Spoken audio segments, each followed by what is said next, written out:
The plague of tobacco deaths wasn't just due to the mass manufacture and marketing of cheap cigarettes. Tobacco companies actively sought to make their products even more craveable by spraying the sheets of tobacco with nicotine and additives like ammonia to provide a bigger nicotine kick. The food industry employs taste engineers to accomplish a similar goal, maximize the irresistibility of their products. Taste is the leading factor in food choice. Salt, sugar, and fat are used as the 3 points of the compass to produce super-stimulating hyperpalatability to tempt people into impulsive buys and compulsive consumption. Foods are intentionally designed to hook into our evolutionary triggers and breach whatever biological barriers help keep consumption within reasonable limits. Big food is big business. The processed food industry alone brings in more than $2 trillion a year. That affords them the economic might to manipulate more than just taste profiles, but public policy and scientific inquiry as well. The food, alcohol, and tobacco industries have all used similar unsavory tactics, blocking health regulations, co-opting professional organizations, creating front groups, and distorting the science.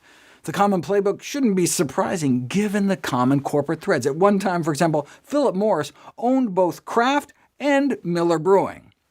In a single year, the food industry has spent more than $50 million to hire hundreds of lobbyists to influence legislation, most of whom were revolvers, former federal employees in the revolving door between industry and their regulators, who could push corporate interests from the inside, only to be rewarded with cushy lobbying jobs after their public service. In the following year, the industry acquired a new weapon, a stick, to go along with all those carrots. On January 21, 2010, the Supreme Court's 5-4 Citizens United ruling permitted corporations to spend unlimited amounts of money on campaign ads to trash anyone who dared stand against them. No wonder our elected officials have so thoroughly shrunk from the fight, leaving us largely with a government of big food, by big food, for big food.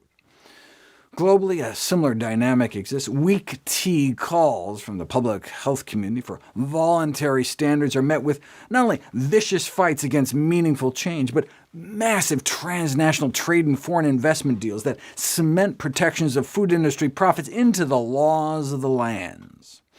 The corrupting commercial influence extends to medical associations, reminiscent of the just what the doctor ordered cigarette ads of yesteryear. The American Academy of Family Physicians accepted millions from the Coca-Cola company, in part explicitly to develop consumer education content on beverages and sweeteners. On the front line, fake grassroots astroturf groups are used to mask the corporate message. In the footsteps of Get Government Off Our Back, memorably acronymed GGOOB, a front group created by R.J. Reynolds to fight tobacco regulation, Americans Against Food Taxes may just as well be called Food Industry Against Food Taxes. The power of front group formation is enough to bind bitter corporate rivals, the Sugar Association and the Corn Refiners Association, linking arms with the National Confectioners Association to partner with Americans for Food and Beverage Choice. Another tried-and-true tobacco tactic, research front groups, can be used to subvert the scientific process by shaping or suppressing science that deviates from the corporate agenda. Take the trans fat story. Food manufacturers have not only long denied that trans fat were associated with disease, but actively worked to limit inquiry and discredit research findings. At what cost? The global death toll from foods high in trans fat, saturated fat, salt, and sugar are at 14 million lost lives every year.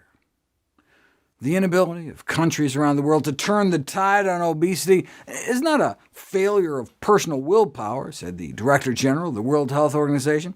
It's a failure of political will to take on the powerful food and soda industries. She entered her keynote address for the National Academy of Medicine entitled Obesity and Diabetes, the Slow-Motion Disaster, with these words: "The interests of the public must be prioritized over those of corporations."